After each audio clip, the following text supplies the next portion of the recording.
Hello, everyone, and welcome to another episode of Upgrades. I'm Jeremy Knoll. I'm John Suarez. And we're here today to talk about the Spirit Squadron deck from Innistrad Crimson Vow that is helmed by Millicent Restless Revenant.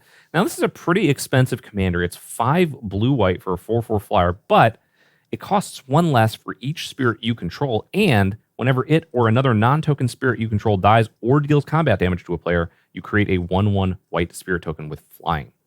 So, deck's focused around spirits. It's not quite like the vampire deck where every creature was a vampire, but it's really focused. Yes, for sure. And spirits and tokens for sure.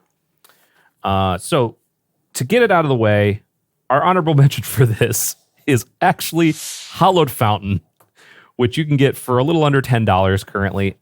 For some reason, I'm always saying that we need to cut lands from these precons. Every time, almost Every time, because they're sitting up at like 40, 41 lands. This one only has 35 lands. It does have a bunch of mana rocks. It has 8 mana rocks in it, so that's useful. And the curve is actually pretty low for a precon. It's only like 3.4 or 3.3 or something like that. There are a couple of big creatures, but a lot of them are just like 2. Yeah, 3. but 35 lands and one of them being Temple of the False God? Yeah. Absolutely not. Definitely put another land in. I'm not like a huge opponent of Temple of the False God, but still, it's like I am. With 35 lands, that's pretty rough. Put in Hallowed Fountain, put in like another island maybe. Get it Anything. Up there. Yeah, get it up there a little bit. But yeah, that's our honorable mention for this episode. I'll kick it off with our number 5 for 5 cards to upgrade under $5 is Ascendant Spirit. Now, this one's cheating a bit because in order to play this card, you do need to upgrade to Snowlands. Otherwise, it's going to be a very poor card for you. Yeah. But if you do upgrade to Snowlands, it's a 1 mana, 1/1 snow creature spirit. And for 2 snow activation, it becomes a spirit with a spirit warrior with base power 2/3. If you pay 3 snow into it, it is a warrior that gets a flying counter and is a 4/4. Mm-hmm. And if you pay 4 into it, it becomes an angel. You get 2 +1/+1 counters, and it gains whenever it deals combat damage to a player. Draw a card. So this is the blue spirit figure of destiny. Yeah, right. Figure of destiny where you paid in, it got bigger, it leveled up essentially before level up was a mechanic. This one, it gets bigger and bigger and bigger, and it gets extra counters and stuff like that, and gets the always a favorite whenever it deals combat damage. Draw a card. So if you don't want to upgrade to Hallowed Fountain, upgrade to Boreal Shelf. Yeah, there you go. Number 4 is an enchantment. Spirit Bonds from M15. Whenever a non-token creature enters the battlefield under your control, you may pay a white. If you do, put a 1/1 white spirit creature token with flying into the battlefield. And this is a 1 and a colorless, and a 1 white and a colorless.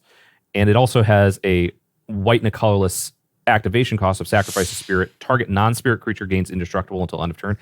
That aspect of it isn't really that relevant with the low amount of non-spirits that are in the deck. However, this basically says whenever you cast a creature, or whenever a creature enters the battlefield under your control, it has kicker white, make a 1/1 white spirit token. Yes, pretty good.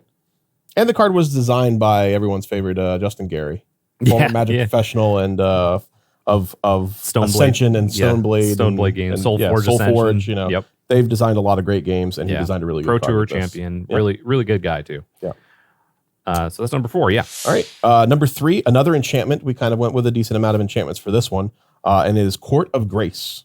Everyone loves Monarch. I think it's one of the best mechanics to introduce into a commander game, so we easily went with this. Court of Grace gives you the Monarch when it enters the battlefield for 4 mana, and at the beginning of your upkeep, you create a 1/1 white spirit token regardless. If you're the Monarch, it's a 4/4 flying angel instead. Yeah. I agree. I like Monarch. I really like the Court cycle. Yes. I think Court of Grace is one of the more fun ones just because it's kind of a fair, like you get a spirit or you get an angel, you know. So it's pretty simple. There is kind of an enchantment sub theme in the deck too, so it's we're getting a little bit more in here. And this one is cheating a little bit on the enchantment aspect of it, in that it is an enchantment, but it's also an artifact. And that's Bident of Thassa, which is not as expensive as I thought it was going to be. And it's pretty classic. Whenever a creature you control deals combat damage to a player, draw a card. Yeah, Coastal Piracy. Coastal Piracy. It's 4 mana, 2 blue. It also has 1 and a blue, tap it. Creatures your opponents control attack this turn of Fable. So if you really want to get them to tap down. So, but yeah, again, same thing where deal damage, draw a card. Fantastic card for this deck. And our number 1 card for this one is Intangible Virtue. Banned. Banned for a reason. Banned for a reason. Creature tokens you control have +1/+1 and vigilance for 1 colors and a white mana. Card is by far the best Anthem that you could have for a token based deck. Yep. And I think it's going to be insane in this one. Yeah, there's a lot of anthems that you can definitely put in the deck. There's a lot of creatures that give your spirits +1/+1. There's a couple of like artifacts, a couple of other creatures that give your tokens +1/+1. It just, your spirits, your creatures, whatever. You can put a lot of them in. I think this one, giving them vigilance, is just is so much better. So. So that's our top 5 cards under $5 for the Spirit Squadron deck from Crimson Vow. Make sure to let us know what cards you would add to the deck in the comments below. Also, make sure to like, share, subscribe, binge, and ring that bell. Stephen Green left the room. Disrespectful. For Jonathan Suarez, I'm Jeremy Knoll. Thank you for watching.